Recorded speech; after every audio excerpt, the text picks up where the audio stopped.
if we do have this financial crash, which I believe we will have before the election, there won't be an election. Our mission at SD Bullion is clear. The lowest cost gold and silver available online. While we do not have pretty blue boxes, free shipping, 4% credit card fees, or glamorous gold and silver infomercials, SD Bullion has the lowest prices that may save you hundreds on your next order. So before you make your next investment, do the math and join the over 15,000 new customers who have recently made the switch to SD Bullion. Why pay more? Hey everyone, this is Elijah Johnson with FinanceandLiberty.com, and back with us today is BIX WEIR from RoadToRuta.com. BIX, thank you so much for joining us today. It's nice to be here, Elijah. All right. Well, I'd first like to discuss about your new book. Did you want to discuss a little bit about it? I guess just in general to start with. Yeah, sure. It's the third in a kind of a series of books about the conspiracy behind gold, silver, and Bitcoin and the meaning of what's going on these days. This one's called The Road Awakens. The first two were kind of how we got here and what's going on behind the scenes. This one is kind of where we go from here. How do we get out of this mess and what's going to happen when all this artificial manipulation is removed? And that's where I believe we are is around the cusp of removing that the artificial manipulation so that we can have free markets once again. Hopefully, I think it's happening, but it's going to be a rough ride to get there. Definitely. And you've talked about in the book how, you expected this to happen much sooner. And chapter 1 is titled The Wait. Did you want to discuss a little bit about the wait and why it is taking so long for the good guys to destroy the system? Did you want to discuss a little bit about why it's taking so long? Sure. When I first got into this, probably 1999, 2000, I was always, it was the banksters against the guys at GATA, and we were fighting the fights. And, we didn't have that big picture that we do now, that there's a lot of government intervention and if not all of it is run by the U.S. government, working together with other governments these days. The Road to Ruta theory came about when the Federal Reserve Bank of Boston released a few articles on New Year's Day in 2007. And in these articles, they showed a plan to basically destroy the system by building it up so big, printing as much money as possible, so that they build it so big it would crash upon itself. And that's kind of what they're doing right now. There is no attempt to stop the money printing and the amount of the size of the bubbles that are being built.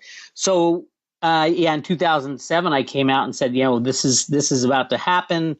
And that was their plan. And that was all the Lehman Brothers and Bear Stearns and the crash of 2008. That was a real strong attempt to take down the system. And as a matter of fact, Hank Paulson went to Congress and said, we're 30 minutes away from the entire monetary system imploding, and you got to bail us out for $700 billion, which at first the U.S. said no. The Congress stood up and said no, and the stock market crashed another couple thousand points. But then they came back and said, fine, we'll bail it out again. Oh, and by the way, you can have your $700 billion. And I think Obama added on another bill of free money for another $1 trillion on top of that. And then ever since then, it's been growing the bubble bigger and bigger. Right now, I believe that the final takedown has begun. I believe it started in August with the 1,000-point hit that the stock market took intraday, the largest stock market drop in history. And it is continuing to this day. It's going to get worse and worse. They're slamming the price of oil down. So now all these banks have really, really toxic assets on their balance sheets. They got rid of most of their mortgage-backed derivatives, which were very, very toxic, and they gave them mainly to the Fed. And now they have all these toxic oil and gas assets, and this is the last of the bubble, I believe, because all the other bubbles are blowing as well, which is the sovereign debt bubble, and you see that going on in Greece, and the large derivative holders are really, really in trouble, especially Deutsche Bank, the largest derivative holder in the world. Their stock prices just plummeted, and there's rumors going all around that the collapse of Deutsche Bank there will be nothing standing in its wake because there's 75 or it's either 75 or 80 trillion in derivatives that they hold currently. And they're kind of like the dumping spot for all the bad derivatives now. So that's what's going on. The good guys, as I call them, the people are trying to take down these bankers. They are trying to do it in a way that will be least disruptive to the people. And part of that has to do with the slow takedown of the stock market so that people can get out and get their get their hands on something more tangible than these electronic blips that are in their monthly statements from their TD Ameritrade or Schwab account. None of these shares are legit. They trade at least 10 times per day. Most of these shares are just trading back and forth with no real ownership, changing hands, no change of contracts, no settlement of cash or change of ownership. And it's a musical chairs with very few seats available, but thousands, if not millions of people holding these literally worthless pieces of stock that everybody has, 10 claims to the same stock certificate, which you can't even get anymore thanks to the DTCC.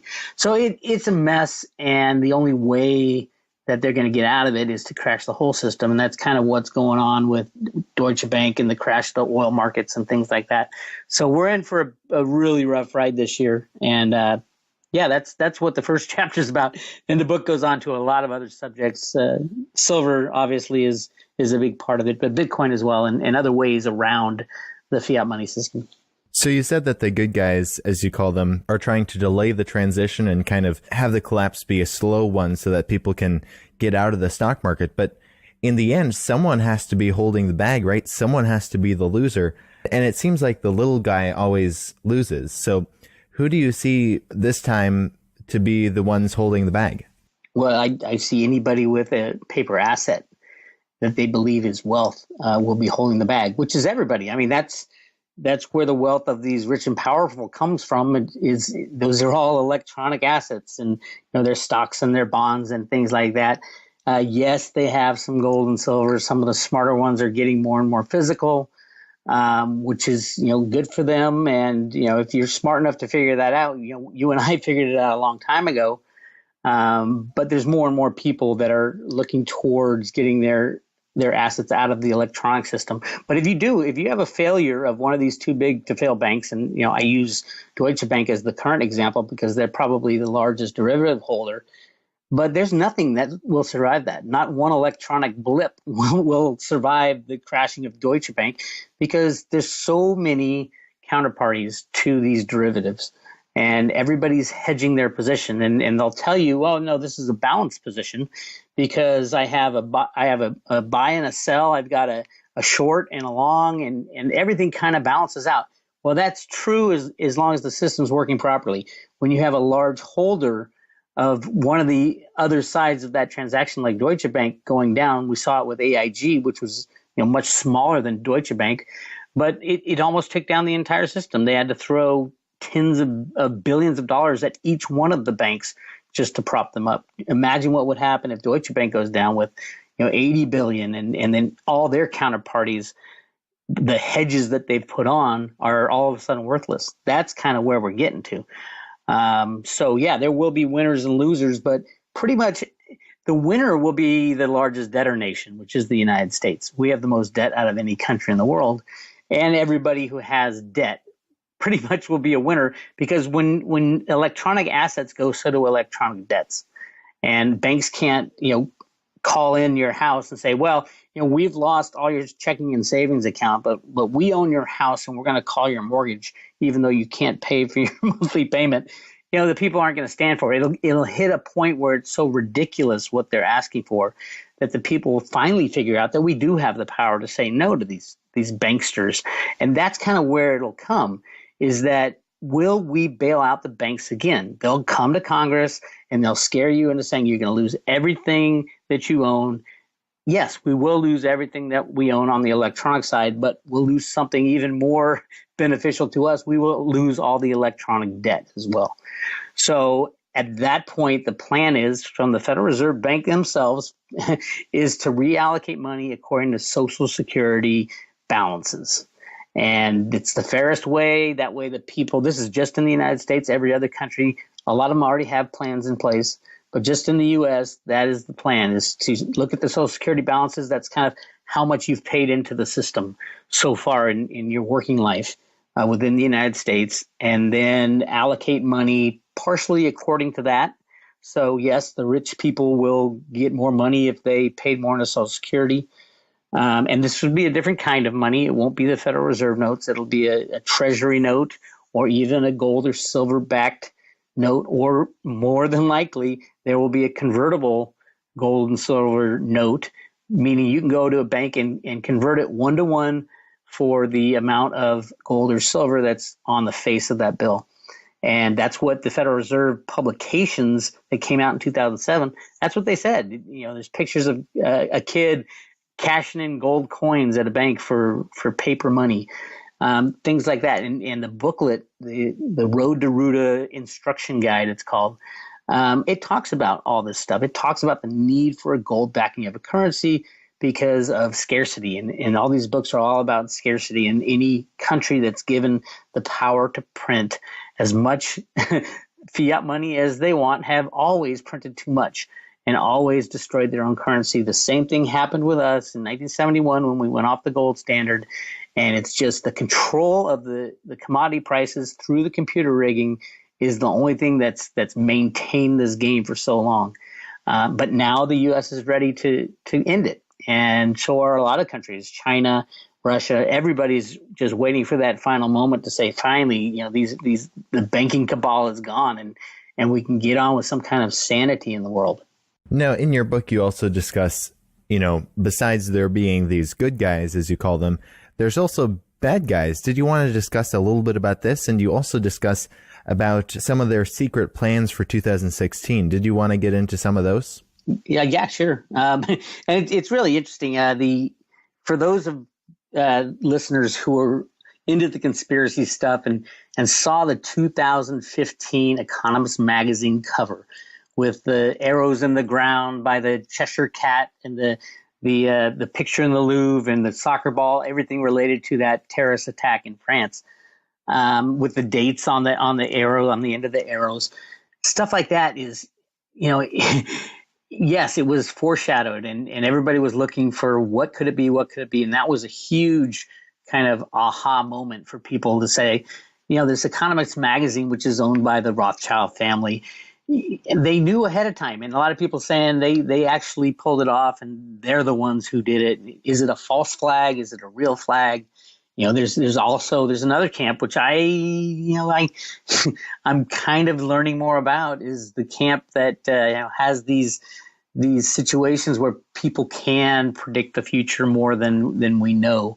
And perhaps it's not necessarily them causing it, but them knowing about it beforehand and leaving hints for people to see. I don't know which one it is, but the new Economist magazine, it has this stuff all over it. And some of the real juicy stuff is in the inside of this magazine. It's called The Year in 2016. I talk about it at the very end of my book as a kind of an add-on, special report. And it's not necessarily the magazine cover that has, Hillary, which is obviously the bad guy's choice for president. But it always also on the inside of it has this huge calendar of events with this very chaotic picture. All kinds of things are shown there, including wars in the sky. Those of you who've studied Project Bluebeam and the government's plans to, have fake some kind of alien invasion will get a kick out of that. But there's also stuff that hit right in the Road to Ruta sweet spot, especially the hidden gold mines and the hidden oil fields in the United States. In this picture, they show tanks, these gold tanks going into a gold mountain. And right above it, it says, go national parks for the U.S. That's where the U.S. hides most of its natural resources and is in national parks. And I've talked a lot about the gigantic gold find that was found in the Grand Canyon back in the early 1900s. You still cannot get in there. I've had people tell me that they have been there and they've been escorted out very swiftly by the U.S. Marines. And this is right in the middle of the Grand Canyon. You wouldn't even know it. It's kind of near where all those Egyptian named mountains are. Really interesting stuff. But there it is, right in the middle of the Economist magazine. It has these gold tanks going into the side of this mountain, and in the gold cave above it, it says exit with a red line through it as no exit. So I think there's a lot of when you relate it back to, well, how could that happen these days? Well, if the United States defaults or destroys the system by printing too much money, there'll be a lot of angry people at us. And a lot of people who hold U.S. dollars will be saying, hey, you can't do this. When we're mad at you, oh, by the way, we also know you've been hiding all these resources in the ground. We're not necessarily going to invade your cities, but we might come in and invade your secret hidden gold mine in the Grand Canyon or the one in Chocolate Mountain in California. That kind of stuff. And these are the plans of the bad guys. I want to make that very clear that the Economist magazine, the hidden stuff you find there is always the plan of the bad guys. And there are good guys that are working to take these bad guys out. So my hope is that none of this happens. My fear is that, the bad guys have won for the last couple hundred years in the United States. If there's another financial crash, when there's another financial crash, and they come to Congress and say, you got to bail us out again. If we do bail them out again, you can pretty much chalk that up for the bad guys winning. And that's the point where, all the conspiracy guys will probably be right with the one world, the new world order and the one world government and all that. But I don't think that's going to happen. I think nobody in the United States would allow their congressman to bail anybody out ever again. Everybody is so livid about how it happened last time.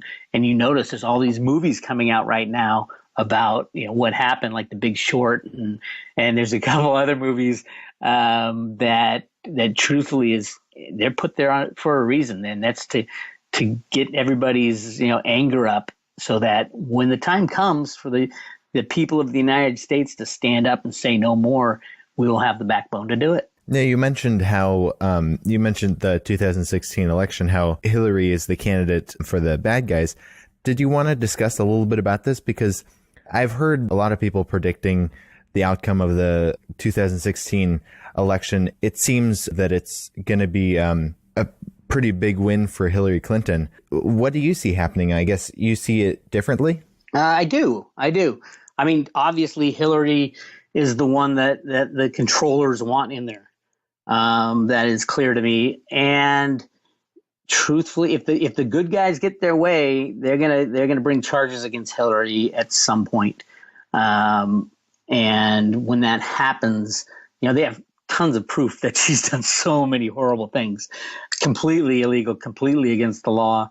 And when you get to the darker stuff of what the Bill and Hillary have been doing, it's just horrific if you want to go down that path. So they have plenty to bust her on. And truthfully, where I am right now is, if we do have this financial crash, which I believe we will have before the election, there won't be an election. If you take away the electronic assets of everybody in the world through one of these derivative meltdowns, first of all, Hillary's going to have no money to pay her henchmen. Trump will have no money, and hopefully, I believe that it'll be chaos. Yes, granted, there's no way around that. But at this point of chaos, I think the good guys will take out a lot of these bad players. For example, Hillary Clinton. They will expose what she's been doing and how long she's been doing it for, and how many people have died in her wake, as well as all the easy stuff to nail her for, Benghazi and destroying her private server and things like that. All of those are she can go to jail for them. She should go to jail. But I do think I see a lot of chaos coming in this election period, because there will be so many other crazy things to deal with. I don't see a normal election happening. First of all, no one will have any money to promote their agenda. So there will be no Team Hillary and no Team Trump and no Team Bernie. It'll be, okay, how are we going to move forward from this point on? That's when I think the time is very ripe for someone who would serve our nation well.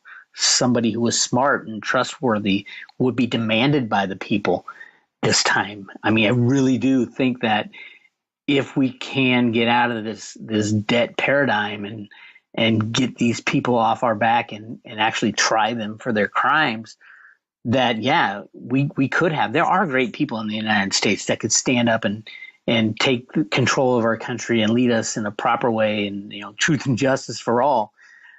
They just can't do it in this environment, in the environment of the two-party system and controlled by the money powers.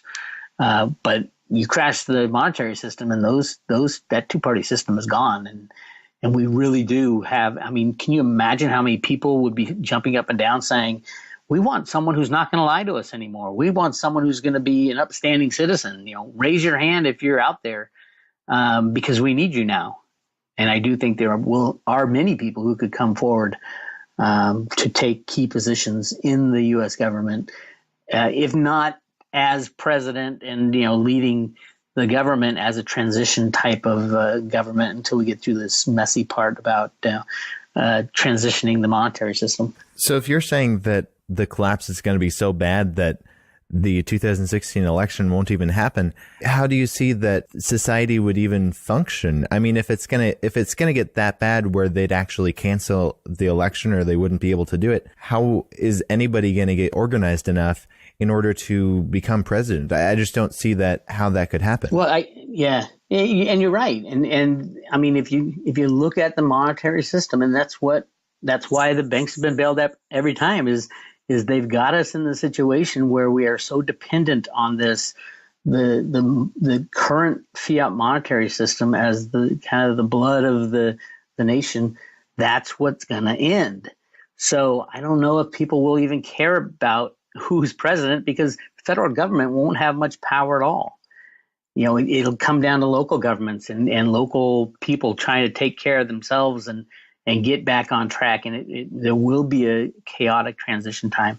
There's talk that people in the military are ready to not have a coup, but at least take temporary control of certain things, because our government is completely out of control, and there are people within it who need to be removed, and removed quickly. And I do think we can have a special election, even if it's, if we're looking at a collapse in March, April timeframe of the monetary system, they'd probably do a special election, come June, July, just because you're going to need some leadership. But at first, you got to take care of the issues at hand. Make sure everybody has enough food and water and power, and bring all our troops home and all that. I mean, this is going to be a global issue, because if the U.S. monetary system collapses, which is it's still the world's reserve currency, then all of them collapse. So we're all in this boat together. I think it will be very, the grassroots will start up locally.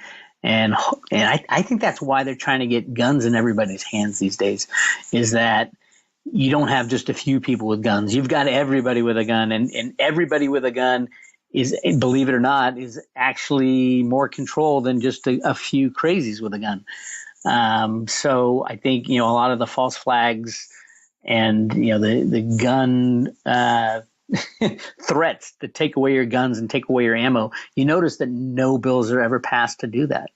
And, there's a lot of talk of it. But every time there's talk of it, what happens? Gun sales go through the roof. I have no doubt that our government and many governments around the world are trying to arm their population. Because if everybody had a gun, believe it or not, that would be a lot safer than just a few having guns. So yeah, I mean, I'm the first one to raise my hand and say, this transition is going to be crazy, and a lot of people are going to die. There's no doubt about it. But they are trying to smooth out the transition. And it's not just the stock market. And I talked about that briefly, but it's more, okay, how are we going to get, make sure the power stays on? How are we going to get people back up and running? How are we going to get the economy back, or even the basics to the people, the food and the water and shelter? And it's going to be tough. And then on top of all that, our planet is changing. I talk about this in the book as well. And our planet is changing. You look at the sun; it's bright white, and nobody likes to talk about it, but the sun is heating up, and I do believe the Earth is expanding, as many people have, not many, but some in the conspiracy side have shown how, if you shrink down all the land masses in the world, they all fit together in a perfect ball, and they break apart because the Earth is expanding, and that's a natural part of how the Earth evolves, and a lot of the chemtrails has to do with that, and so everything is changing. You might notice that the weather is changing as well. Winds are getting a lot more fierce, and the storms are getting worse. So we're going to have to be dealing with a whole lot of stuff going forward. The key for our battle is to start by taking out these bad guys who do not have our best interest in mind. And once we do that, we're problem solvers. People in the United States can handle this. We just have to get rid of these people who think we're little kids and we can't handle anything. So we have to, control gold, control silver, control the price of everything. Make sure everybody has food. The reality is we're grown-ups, and it's time for the people of the United States to take charge of their own lives and say, no, there's, our government was not supposed to be there to give us everything. It's like, why would we work if our, Bernie Sanders gets in and says, oh, everybody gets everything free? There's no incentive to work at all. And, that's the big problem. And the bigger the government gets, the more waste and abuse and the more reliant you are on your government. And that's not what America is. And I don't think that's what America will be going forward after the crash. But we got to get these bad guys out first. And the only way to do that is to take away their power. And the way their center of power is the unbacked fiat money, because they have it all, they control it all, they print it all, and that's where they get their power. So once that's gone, then we can say, okay, you don't have money to hire henchmen anymore. Are you a worthy leader? Are you a worthy candidate? Attorney General. Who should be the Attorney General? Someone who upholds the law. The Supreme Court. Are any of them, legit anymore? Do they ever stand up for the Constitution and say, "Oh my God, this is crazy what we've been ruling over the past 50 years"? Let's go back to the basic foundation. And I have a whole chapter in my book saying, we don't have a problem in the United States with how our system is constructed. We have a problem that we're not following the construction. We're not following the founding fathers' beliefs and documents. And it's very simple. If you just go back to the Constitution and the Bill of Rights and the founding documents that made us a great country back then have been subverted. And all we need to do, and this is why I think the United States will lead the way here, is that we have that to fall back on. And we, believe it or not, we still have a lot of patriotism in America, just not towards our government and the people who are running it. But if you give the people the right to stand up and say, hey, we believe in the Constitution and we're going to fight for it, they're going to fight till kingdom come. And that's what I'm excited about. But it's not going to be easy at all. No, you discuss in the book that there might be war in the United States. Did you want to discuss a little bit about this? Yeah, that part is not a civil war that I'm talking about in that chapter. It's other countries invading us for our natural resources that we have hidden away. And this is a plan of the bad guys, and what they show in the Economist magazine, those tanks going into that mountain of gold.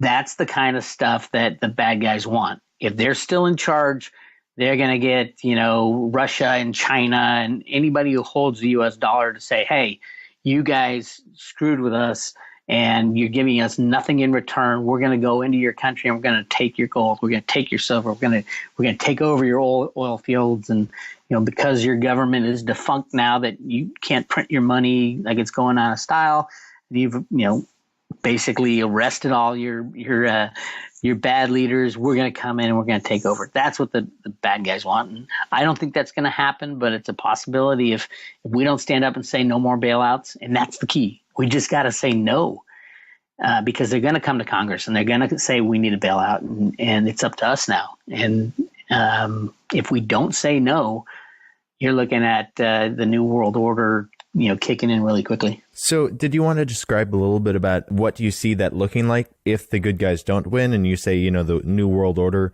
arrives? I know a lot of people throw around that term New World Order, but specifically, what do you mean by that? Well, it's all those conspiracy bad things that happen. The one world government, the one world currency. If we have a crash of the currencies, the bad guys are gonna try to go to cashless society. If you go to cashless society, you have no rights.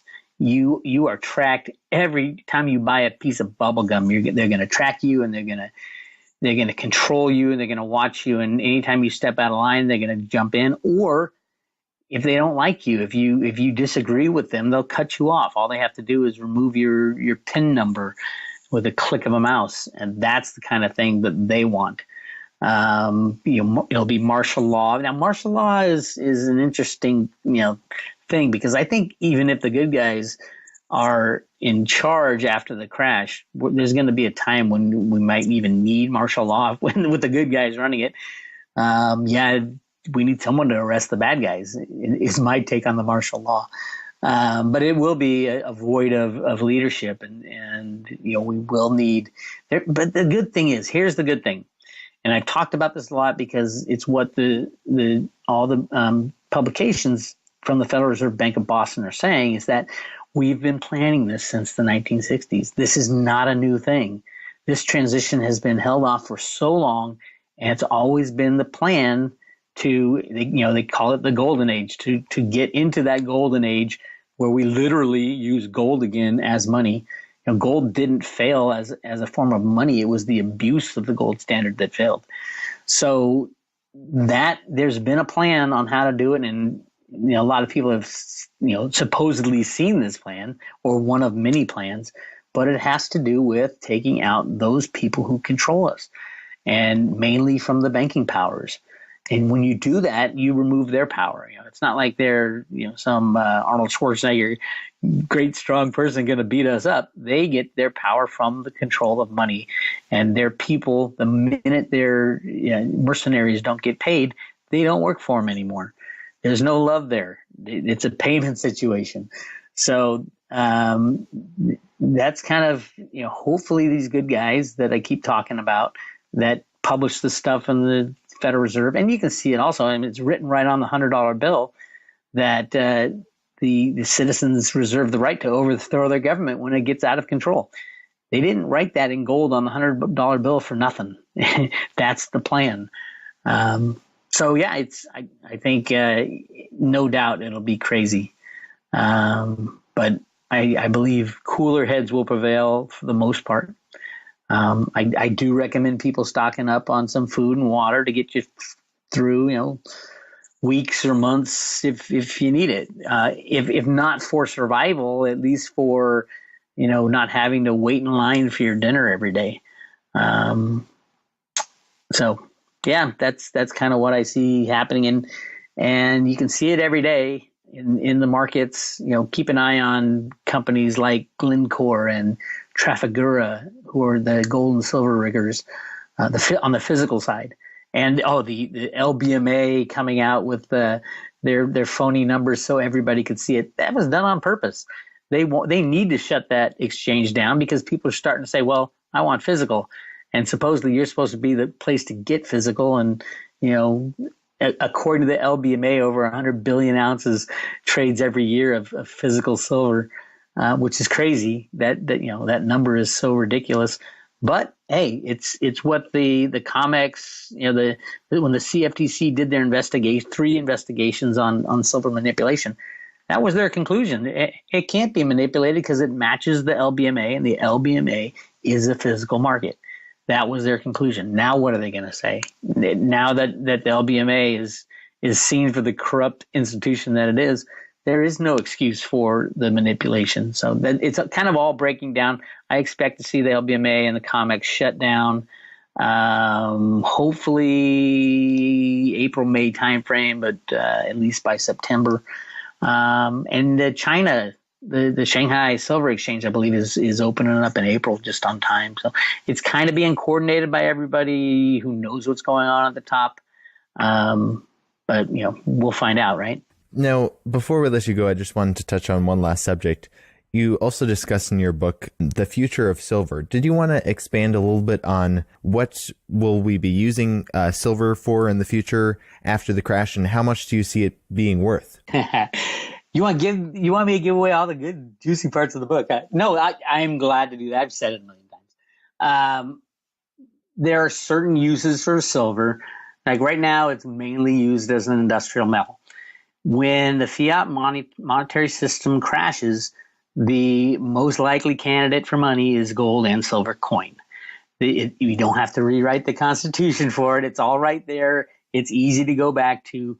And, people within the United States, it'll seem weird at first, but then it'll be a little more normal. Having said that, if you're going to use silver as money, for example, you're going to not be able to use it in a lot of these technologies because it'll be too expensive. It'll be too valuable as a use of money, and it'll kind of flip-flop back because before, like the 1900s, silver wasn't used in electronics because we didn't have electronics. The problem is that all that silver that's been used in electronics for the last 60, 70 years is in such little pieces in landfills around the world, you can't recycle it anymore. So I think it was, if you believe the mainstream numbers, it's like 50 billion ounces had been mined and was available in 1950. And now it's, maybe a couple billion ounces. Total silver, people are estimating it 5 billion ounces above ground or 6 billion ounces, which is nothing. I mean, especially at, $15 silver, which is ridiculous where we are right now. So yeah, as the transition happens, people will recognize that, well, number one, the key is that the unbacked fiat money will be dead. And that's the real kicker for silver. And silver and gold will be the obvious substitute. And Bitcoin. I'm not forgetting about Bitcoin. I'm a big Bitcoin fan. I'm not as big a fan as Bitcoin as I am of silver, but Bitcoin has its uses in various other things as well, just like silver. So yeah, there'll be a lot of things that'll go up in price. For, flat screen TVs, if they still want to use silver, it's going to go up a lot in price, and cell phones and things like that. We're going to stop throwing silver away is what we're going to be doing, and using silver as money. And, a silver dime used to be a full day's work in America for your average worker. I think it'll be, a week's worth of work because of all the silver that is now missing and gone and will never come back. I see a silver to gold ratio beginning probably 1 ounce of gold will buy 2 ounces of silver, a 2-to-1 ratio in the beginning. And then it'll go more like 4-to-1. I think in the ground it's around 8-to-1. But you're going to be using silver as money, as well as it's still going to have, you're not going to give up your iPhone. You're just going to have to pay more for it. So a lot of silver is still going to go into industrial applications. So that's kind of the future, and there's a lot more in the book. I talk about kind of where it can go from there. And then, believe it or not, in book 2, I talk about a future without the need for money. And that gets into the theory of like 3D printing and replicators like they have in Star Wars. The more that technology advances, do we really need money if there is a way to create the basic necessities of life, food, clothing, water, out of the air, out of the elements? Is there a need for money at that? Now, I don't think that's going to happen within the next 10 or 20 years, but I do see that in the future. I think as our society advances and less energy is needed to make the things that we're inventing all kinds of things these days with computers. And we have that technology is going faster and faster and faster. Within the next 30 or 40 years, we will be able to create replicators that take molecules and create certain things that we need. And and then there won't be a need for money unless, who would need money if you have everything you need?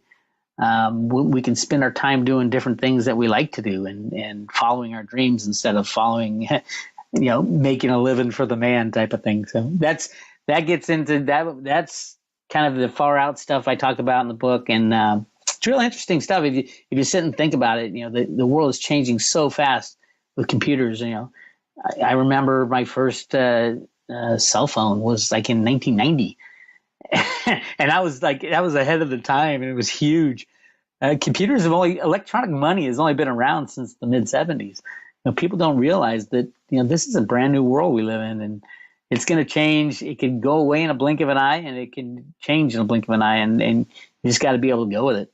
All right. Well, BIX WEIR, thank you so much for joining us today. I guess before we let you go, did you want to share with the viewers, if they're interested in, probably just scratch the surface today of all the content that's in your third book you just came out with, and if they're also interested in getting your first and second books, where can they find those? It's go to my site, roadtoruta.com, and it's the first section has got the books 1, 2, and 3 right at the top there, I think, or at least book 3, and that'll lead you to books 1 and 2. But yeah, sign up for the free emails and